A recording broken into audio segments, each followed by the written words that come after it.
looked particularly at the outcome that we both want. So Prime Minister Modi and myself, the focus on ending this conflict and the various steps that could be taken to that end.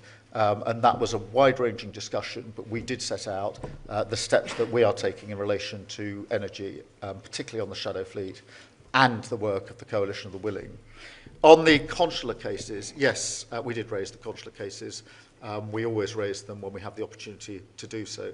I should say that the Foreign Secretary is meeting the families in coming weeks, as well as raising it today. Thank you.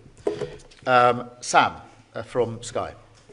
Sam Coates, Sky News. Prime Minister, it looks like Tony Blair is going to have quite a big role overseeing Gaza. Should we trust his instincts on that? And also, you spoke to the boss of Infosys yesterday about the successful rollout of digital ID in India. What lessons did you take away from that conversation? Well, just in relation to the situation in the Middle East, the first and most important thing to say is that the deal today is a real breakthrough. That is why it's important that we recognise that and recognise the human impact that is going to have on those that have been most affected. And that's why I've referenced, in particular, the hostages, their families, and all civilians in Gaza who have been through unimaginable horrors and grief over the last period of this conflict. Now it does need to be implemented. I'm less interested, to be perfectly frank, in discussions about personnel than I am in getting it implemented. The UK has played an important part behind the scenes in relation to these negotiations, working with the US and mediators, and we stand ready to play our part in implementing this, again, with others as we go forward. For me, what matters is the substance of what happens next, and that is what we're totally focused on. In relation to digital ID, we did discuss this yesterday, and in particular the benefits that it has brought in India. We've obviously also looked at other countries, Estonia, for example, and the speed with which it allows citizens here to access services, particularly financial services, is something that was recognised in our discussions yesterday and actually at the FinTech discussion that we had today as well. So we're looking at those examples of how digital ID helps individuals with the processes that sometimes take too long and are too cumbersome, and makes them easier for them. Thank you very much. Can I go to Paul at Channel 4? Good afternoon, Prime Minister.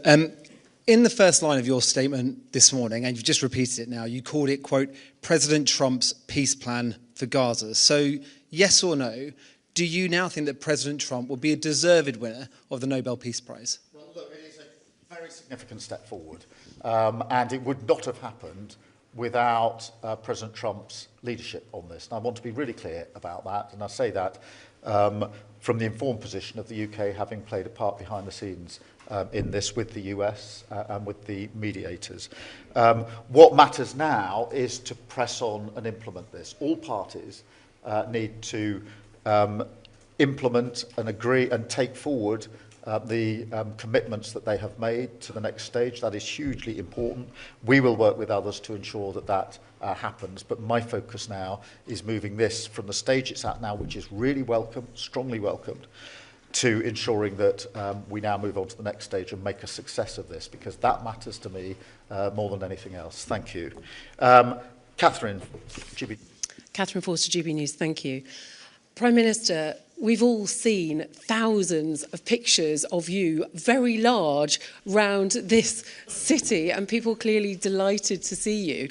How does that feel? And also, though you're very popular here, you're really very unpopular at the moment at home. And, you know, digital ID had public support. You announced it. Lots of people now seem to have changed their minds on that. Do you have the reverse Midas touch at home?